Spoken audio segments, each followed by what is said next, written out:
At number 10, we've got AQUAMAN. Looking specifically at the redesigns that occurred between the Super Friends era and the 90s look. There's no arguing that the Super Friends look is pretty corny. Some would say that any redesign would have made it better, but what went into making Aquaman go from looking like this to looking like this was a decision that not only changed the way we saw Aquaman, but how we knew him as well. Firstly, the original look has him extremely clean looking, like he's been untouched by any battle, which we all know isn't true. And maybe that's just how superheroes were illustrated back then. But the 90s look has him with a harpoon for a hand, no shirt, and this sweet metal chest piece that just makes him look like he's really from the depths of the ocean. His trident also has a major redesign here that gives a more menacing look, like it's really designed to do real damage. And maybe it's not quite part of the costume, but the long hair and beard just seem like the right choice for Aquaman that should have been a thing from day one maybe. But maybe that's just me. Number 9. The Hulk. Now, this isn't exactly a redesign, and I'll give you that. It's more like a mistake. It's a mistake that led to one of the most iconic characters for Marvel. When the Incredible Hulk first appeared in Marvel Comics, his skin was actually a gray color to keep him indistinguishable from any real-world race, as Stan Lee wanted. But an issue with the colorist's ink actually led to the character coming out looking green, which, I mean, you still get the desired effect. Stan actually ended up liking the green more, and they stuck with it. Good call, Stan the Man. We miss you. Narratively, they even gave a reason for this. At first saying it was prolonged gamma exposure, and later saying that Grey Hulk was an alternate personality version of the Hulk. At number 8, we have Wolverine. Wolverine's costume has had many changes over the years, but the change from the original yellow look is a significant design choice in the right direction. The thing is, Wolverine looks pretty cool in the original X-Men uniform, but something about this darker look feels like it complements his personality more. The red eyes and the black-gray tones in this outfit are so cool and much more menacing than the classic yellow tiger stripe design, which reflects what X-Force stands for as well. X-Force is a mutant organization put together by Wolverine himself, which applies lethal force if the mission calls for it. It makes sense that Wolverine would be behind something like this because of his inherent Machiavellian outlook on life. This character has lived for so long and through so much that his jadedness has become a staple to who he is. And this redesign just strikes me as being a more accurate portrayal of who Logan is behind the costume. Number 7. Drax the Destroyer. Thanks to the MCU, it's really hard to think of Drax the Destroyer in any other way. But the MCU's depiction actually borrows from the redesign of Drax from 2004. For this though, Drax here was, well, he had a cape.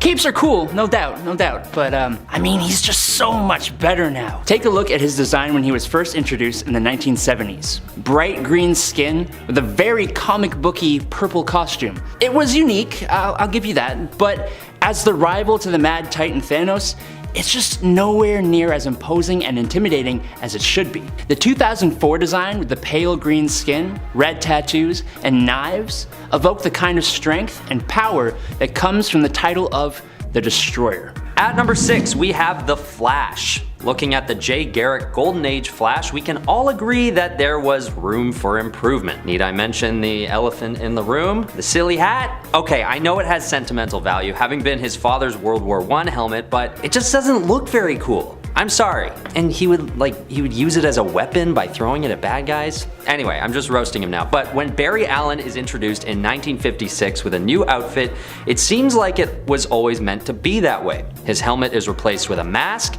and the little lightning bolts stick around, which we're happy to see. This costume then basically remains untouched until today, having undergone a few redesigns that didn't really stick, like Kid Flash, which, I don't know. It doesn't do it for me. And the John Fox look, which once again, I don't know if it's the right decision for the character.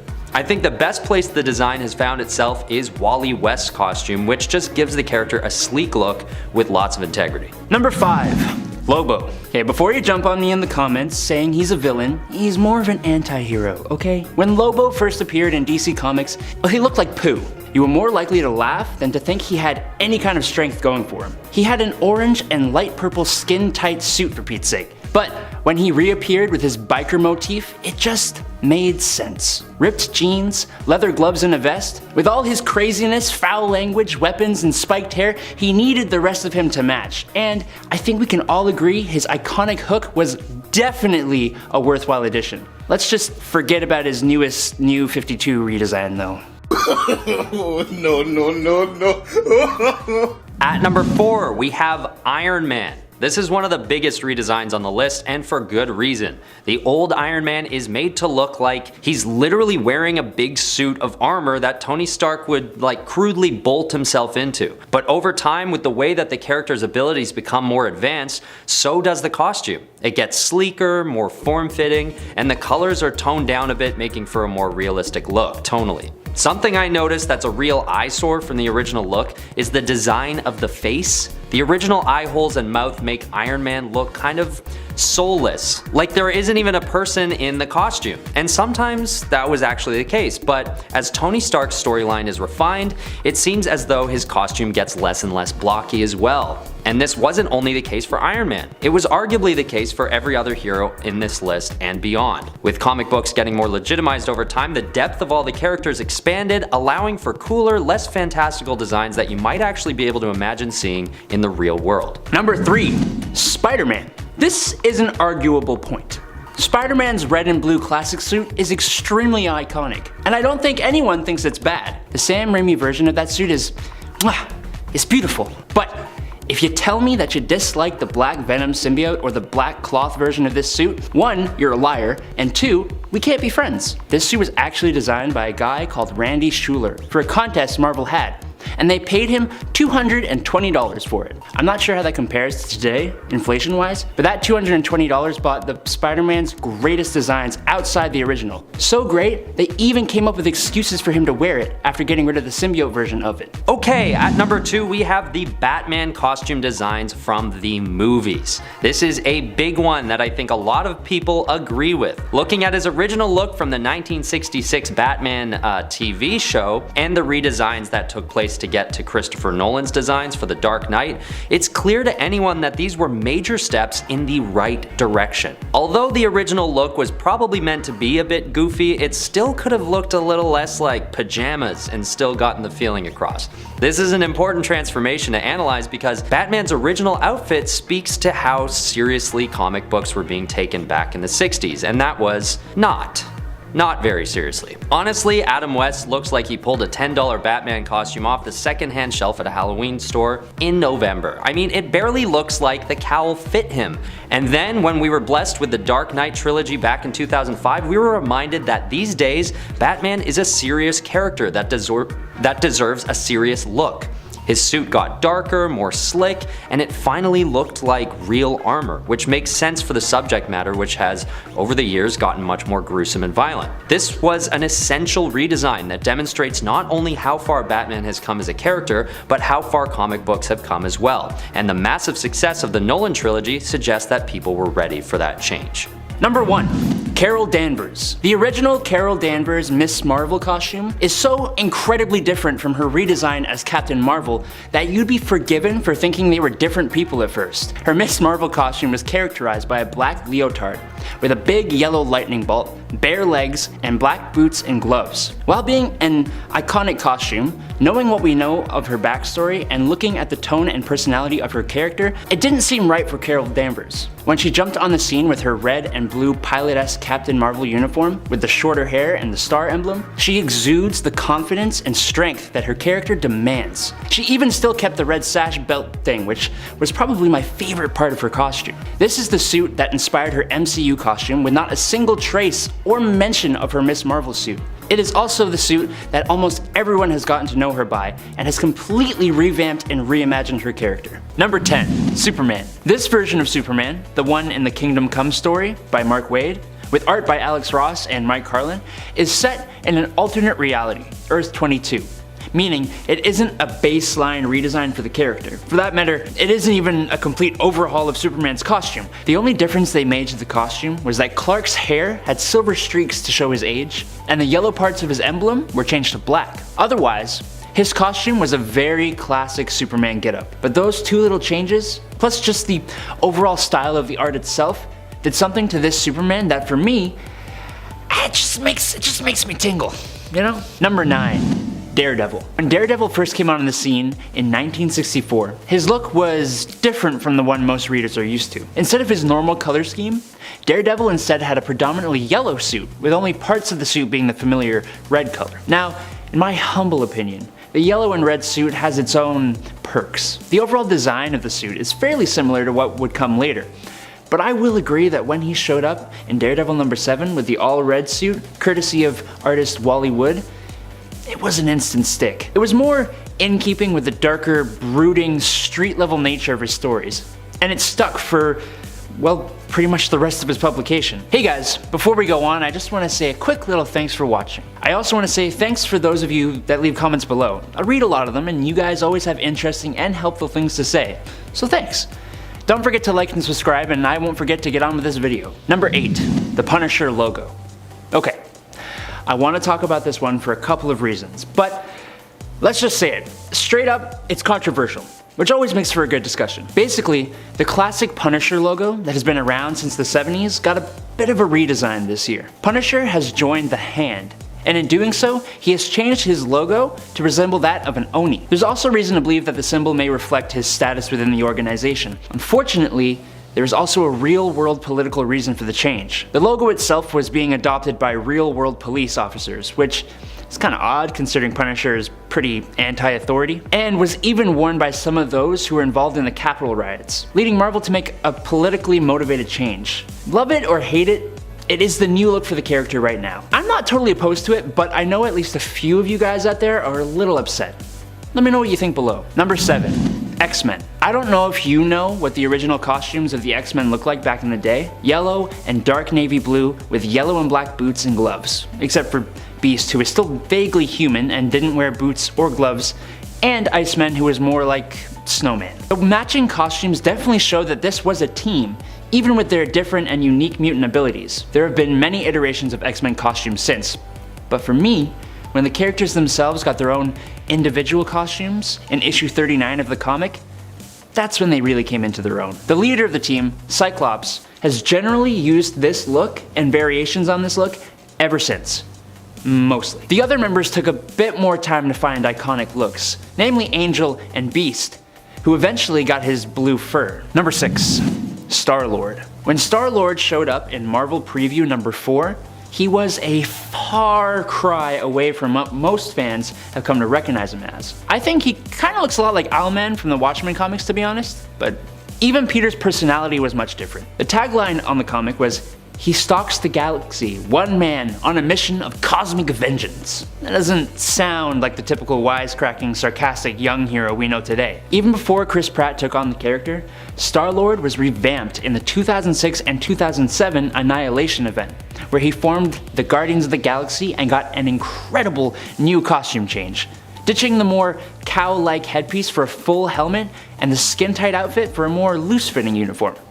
It just gives his character a much more distinctive look, in my opinion. Number 5, Green Lantern. Technically, this point can be argued with. This isn't so much a redesign as a wholly different character, but ask anyone who isn't deeply knowledgeable of the comics who the original Green Lantern is, and you're likely to hear them say Hal Jordan. Now, I'm just guessing here, but I think that has a lot to do with the fact that Hal Jordan's look, compared to the one of Alan Scott, it's just so much more iconic. Alan Scott sported a black cape with a red collared top, green pants, and a sweet normal looking belt. Sure, he is a different character and not technically an official Green Lantern, but when Hal Jordan came in with a green and black suit with hints of white, it just stuck. Let's just not talk about the movie version, okay? Number 4, Robin, Damian Wayne. We talked about Batman in the last video, so it's only fair we talk about his ward.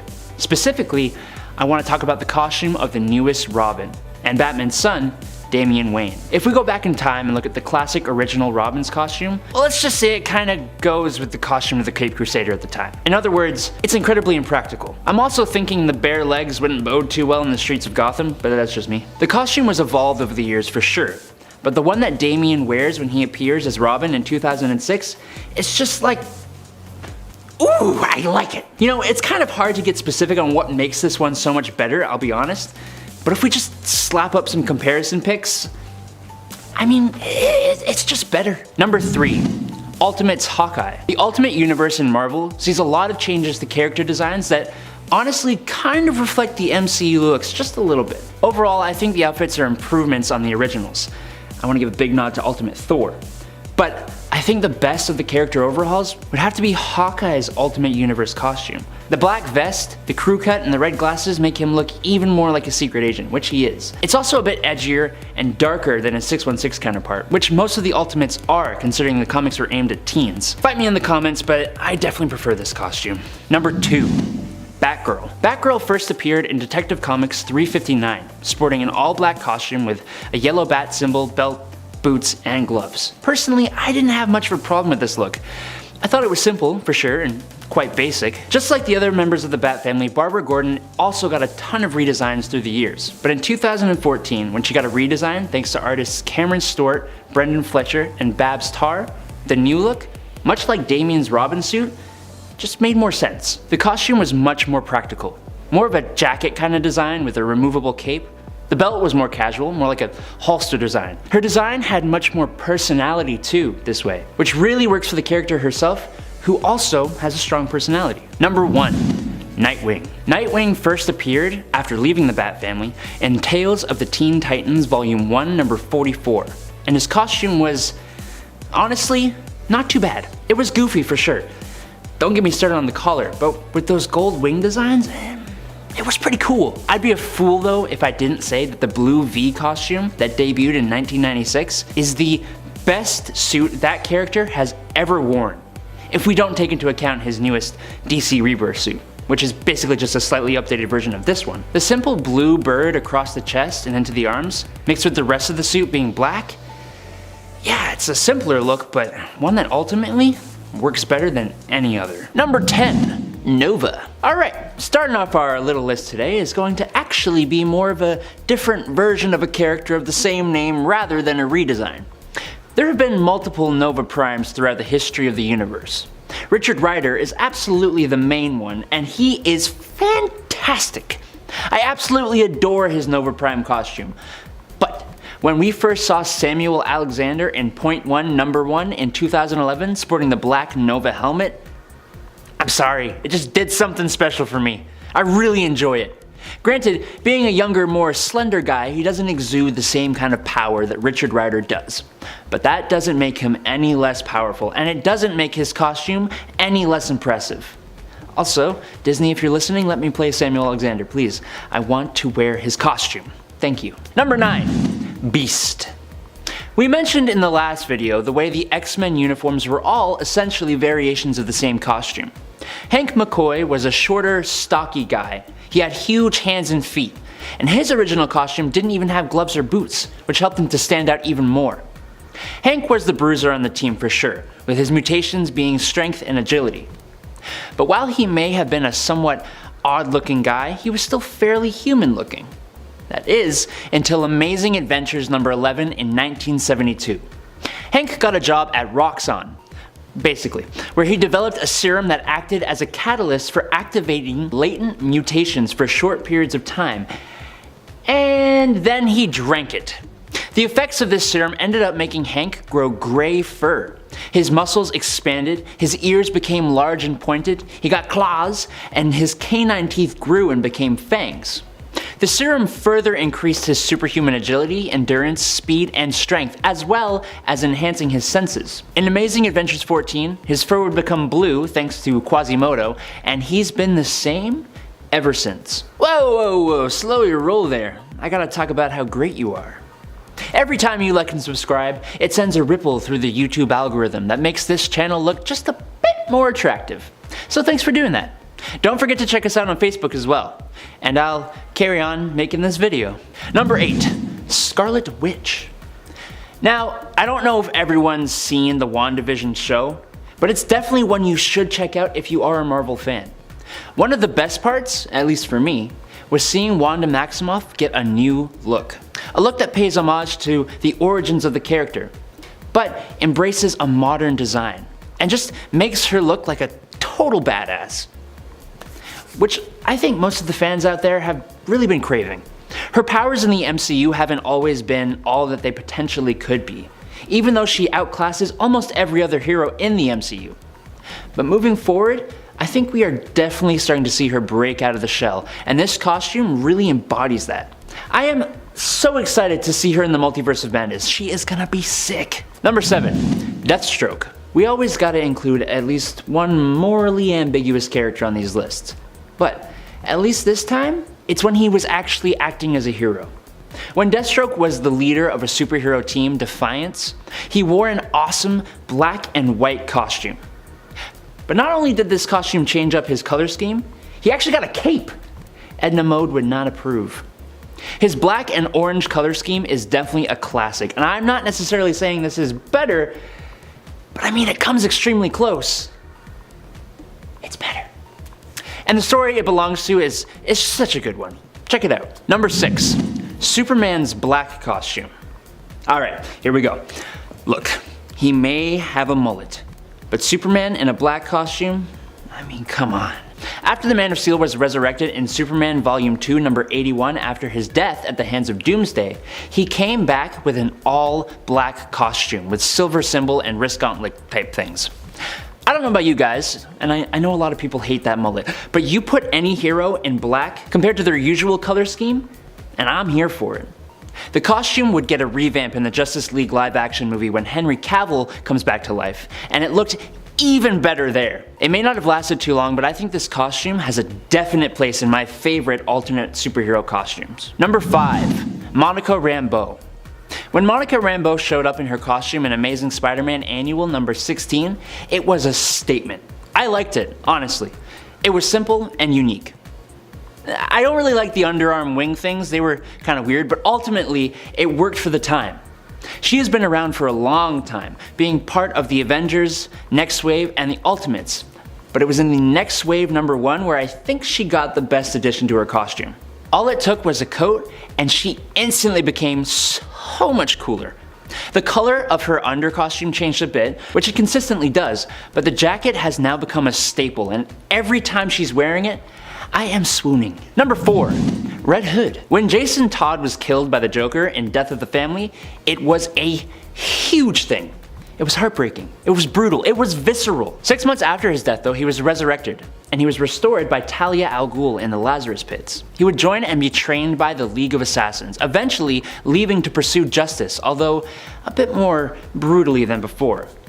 Entered the Red Hood, and an absolutely awesome new costume. Inspired by the original Red Hood costume worn by Joker, Jason's Red Hood costume is so much better. It's menacing and tactical and badass. I think I have a thing for jackets because, again, I love the frickin' jacket. Number 3, Batgirl Cassandra Cain.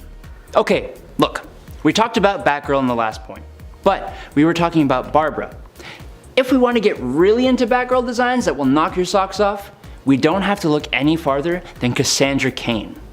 Cassandra is the 4th Batgirl, and she is the daughter of David Cain and Lady Shiva, 2 assassins who raised and trained Cassandra to become the perfect warrior. She became the new Batgirl in Batman No Man's Land, and let me just say, if I was walking the streets of Gotham and I saw someone dressed like this, I would just move, like to a different city.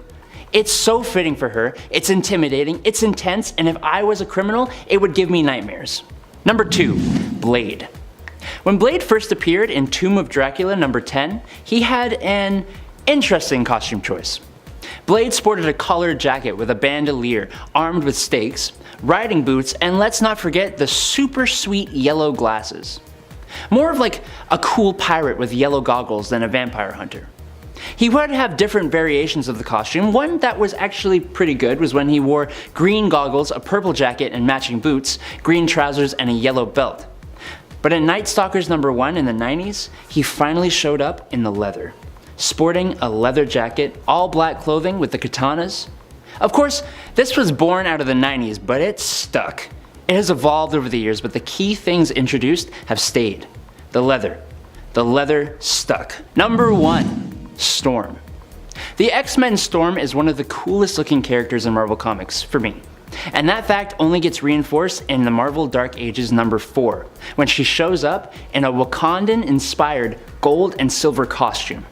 It is absolutely stunning. Storm herself is an extremely fashion-heavy member of the X-Men. She changes up her look often, and it's usually in unique and awesome ways. Like, I really liked when she had the mohawk. But this Wakanda costume just takes the absolute cake for me. It calls back to her original costume from the second Genesis X-Men, but it's regal as hell, which it should be when she's the Queen of Wakanda. The designs are amazing, and if I saw her show up like this, I'd believe she was a goddess too. Number 10, Loki. Loki has shifted so much in comics. He's technically a different character from that original Loki that first appeared in Venus issue number 6 and again in Journey into Mystery issue number 85. Loki's look originally was pretty silly, especially if we're talking about trying to adapt that look to the big screen and make it look menacing. We do get a version of that sort of original costume in the Loki series when we see an older, bitter, and sadder Loki who actually more reflects that original costume and that original Loki. Loki now appears to look much cooler in the comics and is also much more versatile when it comes to their style. This has also translated to the big screen where Tom Hiddleston's Loki has also gotten more and more dapper and stylish as time has gone on as well. At least that's how I see it. Number 9, Harley Quinn. I know people love the original costume, so this might be like kind of a hot take, but I personally think Harley has had so many amazing costumes and looks over the years that have just improved on what was already, well, good. I'm not saying the original costume was bad, to be clear. So yeah, I'm not saying the original costume that she had was at the level of some of the other ones on our list, Loki, being too much, you know, or too ridiculous, but I am saying that I think her design has only really improved with time. It's a compliment, Harley. Take it.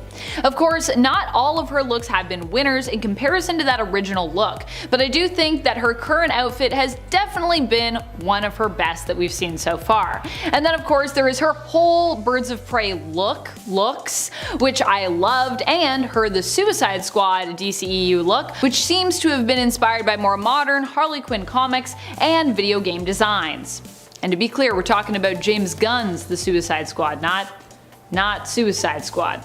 Not David Ayer's Suicide Squad. Those are two very different looks, are they not?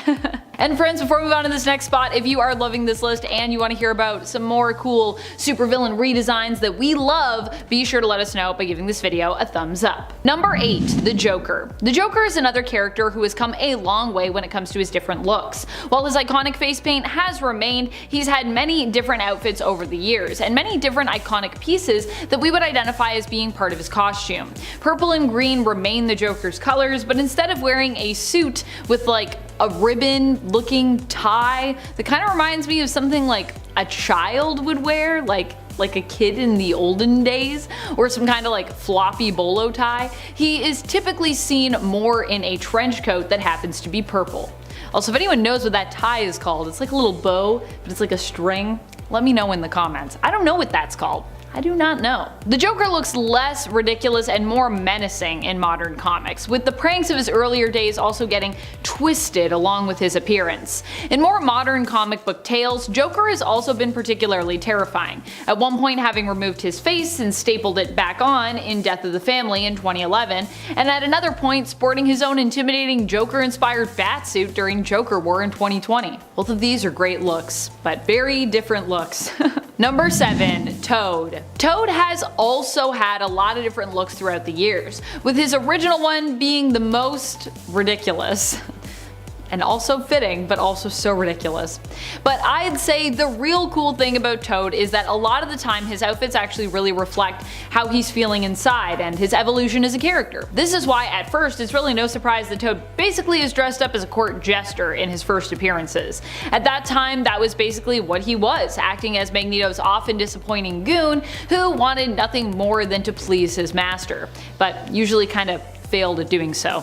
Toad? As time went on, Toad would come to realize that he didn't actually need to settle for Magneto's mistreatment of him, and that he was no longer really indebted to Magneto. In various depictions of the character, he'd become somewhat more independent, and sometimes a lot more Toad-like in terms of his design. Fox X-Men movies, I'm looking at you. And in terms of his roles, he also even went from being a villain at Magneto's side in the comics to kind of a weird ally of the X-Men when he became the school janitor in Wolverine and the X-Men. Remember when that happened? He also at one point got a flaming tongue. So he's changed a lot. I don't know if I'm as here for the weird green flaming tongue, but I definitely feel like his look is a lot better now than it was before. Also like that he's kinda like a hacker now. I think that's cool. Number 6, the Riddler. The Riddler originally looked Jim Carrey levels of Riddler ridiculous when he first appeared in Detective Comics issue 140. And that's not a slight to Jim Carrey, by the way. I still love that version of the Riddler. Just also a side note, when I call things ridiculous or weird, it's not necessarily an insult coming from me. And while I do have respect for the Riddler's original question mark suit, I don't think it's necessary for him to be covered in question marks so that we know he's the Riddler. He likes riddles. We get it. Riddler has had a ton of redesigns since that first appearance, with a good number of his modern takes being much improved on in comparison. Okay, so not all of the modern takes on the Riddler have been great. See Riddler with his hair shaved into a question mark shaped green mohawk. That was a weird time, but overall I think we can say we've seen a marked improvement. I also do love the recent redesign with Paul Dano playing the Riddler in the Batman film. I feel like this design for the character was definitely one of the most terrifying looks for him yet, and also fit really well with his origin and his backstory, and just with the overall tone of that film, which takes inspiration from the comics but very much grounds the character of the Riddler in reality, giving him more power as well in the process.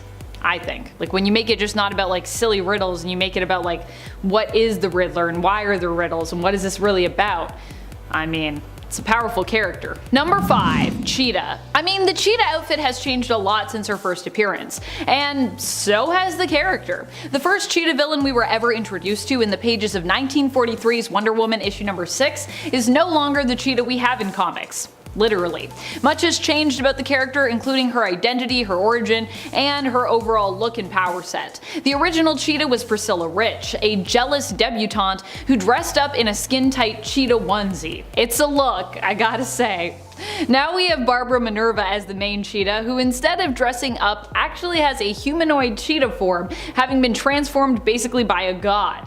Very different looks and takes on this character, but I definitely say that Minerva's is better overall. Sorry Priscilla, it's just cooler. Like, I mean, then you get to actually kind of fight like a cheetah lady, as opposed to just a lady in a cheetah costume. Number 4, Crime Syndicate. The Crime Syndicate have always been cool, but over the years their looks have gotten a lot more detailed, badass, and in some cases, a lot hotter. I'm here for the sexy Crime Syndicate, I must say. I'm feeling it. The Crime Syndicate are actually one of the earliest villain teams to take on the Justice League, making their first appearance in 1964 in Justice League of America issue number 29. At least the earlier continuity version of that team, that is. Because this is DC we're talking about here, so you know, now we're on Prime Earth and that was before that, but anyways. Back then their outfits were less sleek and more blocky, such was the time.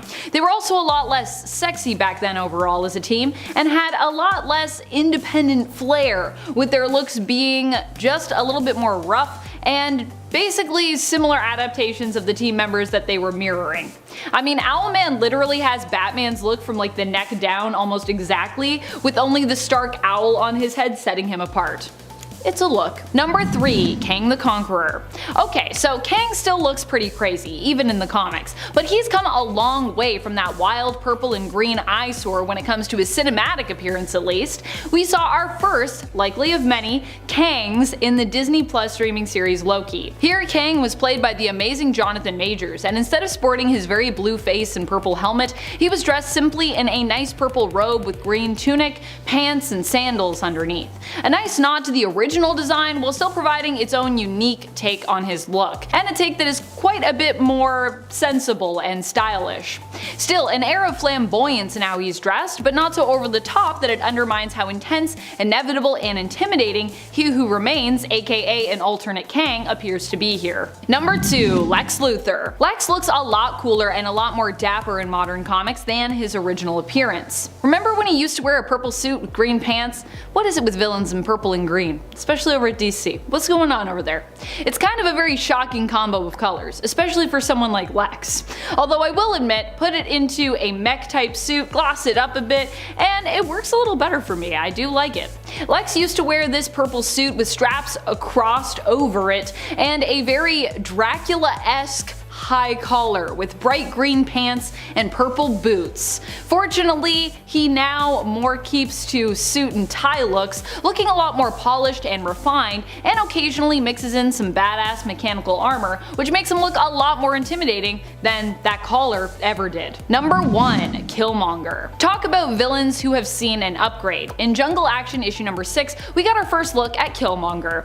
I don't even think you'd recognize him today if your main experience with this character came from the Marvel Cinematic Universe film Black Panther and Michael B. Jordan's portrayal of him. The original look for Killmonger involved a lot of spikes, as opposed to a lot of horrifying scars. He didn't initially mark himself for his kills, instead, he was just really pointy. He also wore white pants and a red sash, with no shirt initially. We've come a long way since then, with Killmonger having even been to space and back, where he ruled over the Wakandan space empire. And thankfully his look has changed quite a lot since then. I'm partial to his symbiote look personally, still a little spiky, but you know, it doesn't overdo it. Nothing wrong with a little bit of spikes, you just don't want to have too many. Number 10. Lady Deathstrike. I'm often torn when it comes to a character like Lady Deathstrike. When it comes to her initial appearance and costume as a villain, it was an iconic and terrifying look for the character, but over the years I believe we've done right by her to update her look and make her look more refined, but also still terrifying. In fact, the fact that she doesn't always wear the horror of her appearance on her sleeve, broadcasting it for the whole world to see, almost makes her more frightening to me at times. Of course, even without that first iconic look, she still sometimes does like to dress up spooky scary, but I like that now her design usually gives us some more depth when it comes to what kind of villain and character Yuriko Oyama is. Honestly, I also really loved her design in the Messiah Complex. Terrifying, intimidating, but less cartoonish I suppose than her original design. Number 9. King Shark. King Shark is a shark, and has always been a shark, but hasn't always been a great white shark. He's actually had quite a few different looks over the years, although I cannot deny his recent redesign that we got in James Gunn's The Suicide Squad, and which kind of carried over somewhat to his own Suicide Squad spin-off comic series, is probably one of the best ones we've seen in a while. King Shark here is more a humanoid great white, a beast of a landfish who walks around on 2 feet, but is still tough enough to fall more than 20 stories and still get back up somehow. There is also a sweetness and innocence to this cannibalistic creature that we know as Nanaue that comes across both in his character redesign and costume redesign, with how casually he is often dressed. And friends, before we move on to this next point, be sure to go check us out on Facebook if you aren't already. We just relaunched everything over there. It looks super cool, so make sure if you're on Facebook you are following us. Do it now. I'll wait. Number 8. Poison Ivy. My feelings on Ivy are similar to my feelings on Harley when it comes to her costume design. Although I think when it comes to her overall redesign and growth as a character, I actually feel like her changes have been even more significant in comparison to Harley's, possibly just because she's been around, you know, quite a bit longer. Poison Ivy made her first appearance in Batman issue 181 back in the 60s. The look she sported back then has always kind of reminded me of Peter Pan, a sexy lady version of Peter Pan, but Peter Pan nonetheless. I think it's the tights and the shoes, honestly, and the green, or I don't know, maybe the Jolly Green Giant mascot? Yeah, she also kind of has that look going on, minus the green skin. However, now Ivy generally is depicted with having green skin, but fortunately her outfit has evolved and changed with the times, so she's not like full-on Jolly Green Giant. From her going to what she wore originally, to wearing underwear and an open button-up shirt in the Arkham Batman games, to a full dark green bodysuit in modern comics, to something that pays a little more homage to her original plant-covered look with her Queen Ivy redesign. I gotta say actually, that Queen Ivy redesign initially I was like, I don't know about that. And it came around on me. I quite like it now. Number 7. Juggernaut. While Juggernaut still wears his Cyttorak armor, even he has seen some major improvements when it comes to his look over the years. And not just in the costume department either. We've also seen this character change a ton as a person, to the point that now he's a lot more anti-hero than villain even. Possibly even bordering on full-on hero, I'd say.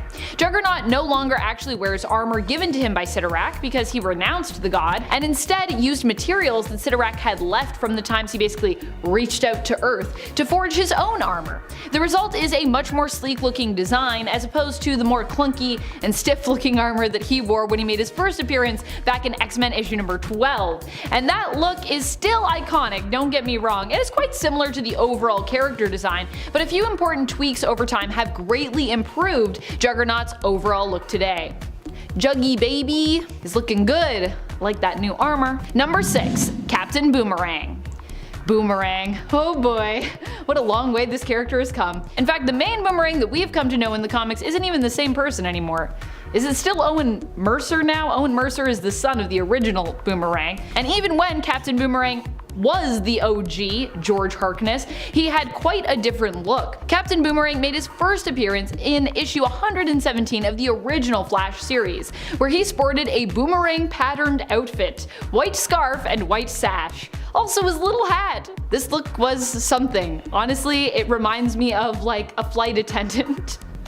And I kind of would like to see it come back, even though it's quite a bit more flamboyant than what Harkness wore in later years, and definitely a lot less intimidating. Still, it's pretty fun. Obviously I'm saying it got better as time went on, but I still like this look. Harkness would later become more synonymous with a more street-inspired look, wearing a trench coat and often covered in boomerangs, but not as a pattern, more as like armament instead, so that, you know, he could throw a boomerang and then throw another one. Boomerangs all over the place. Boomerang patterns and blue outfits with little hats. I need to do a cosplay of that original look. Number 5. Trapster. Trapster was once known by the unfortunate name of Paste Pot Pete. Well, he's still not an A-list villain. Trapster's look and name are at least a lot better than what he was originally working with. He was once a villain who simply was obsessed with a glue gun, sticking people in place and sometimes clumsily getting trapped in his own glue.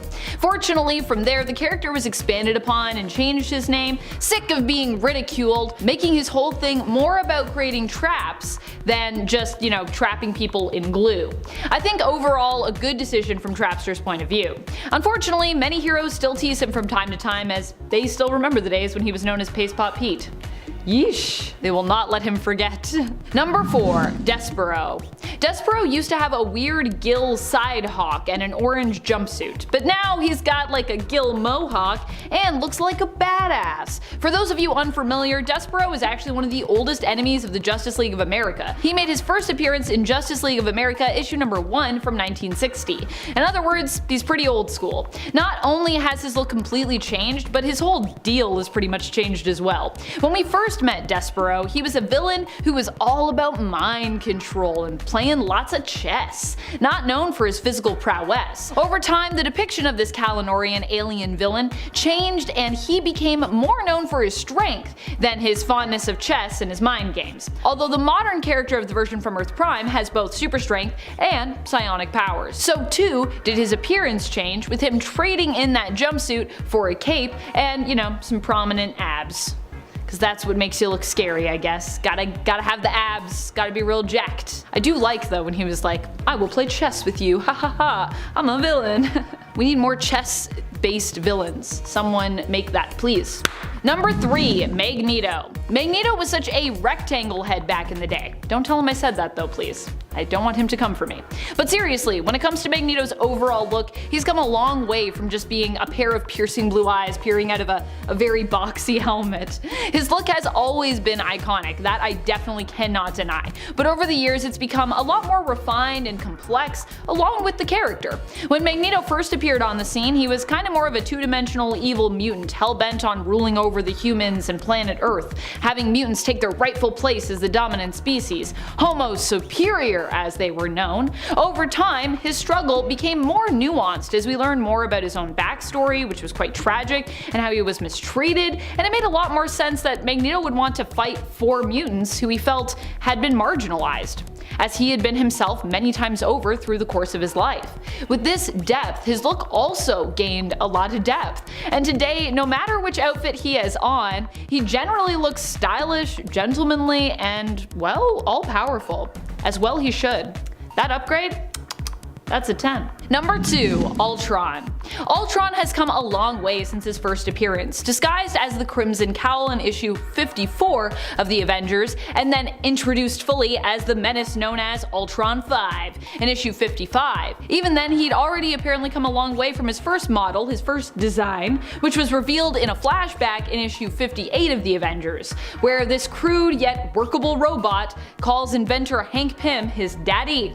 That was quite a crude looking version of Ultron. Since then, Ultron has become more and more menacing in his appearance as time has gone on, with one of the most terrifying redesigns of the character appearing, for me at least, in the alternate reality from Marvel's What If Disney Plus series, where he actually succeeded in taking over Vision's form. The more humanoid Ultron looks to me, which is basically what also has happened over time with his design, with him even at one point fully merging with his father, Hank Pym, in the comics, the more terrifying I find his appearance to be. And what is really the point of a redesign for a villain if not to make them more menacing, horrifying, and intimidating to readers and the heroes they come up against?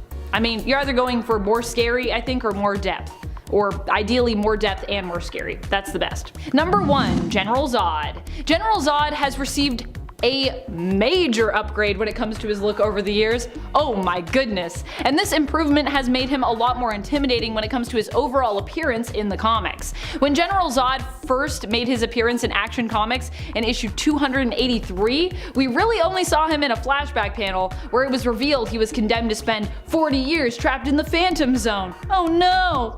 He appears as just a guy in a green uniform, not particularly muscular, wearing little booty shorts? Possibly no pants? It's hard for me to tell if his pants or tights are just the color of his skin or if they are non-existent, as I'm really only looking at, like scans of this. So he's either just running around in green short shorts and matching knee-high boots, or he's got tan pants on. I'm not sure which. But either way, he's got his underwears over his pants or just no pants.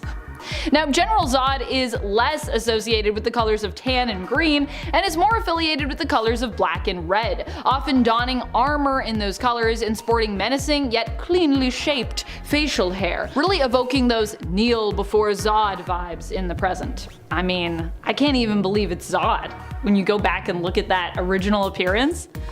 Woo! Looks so silly.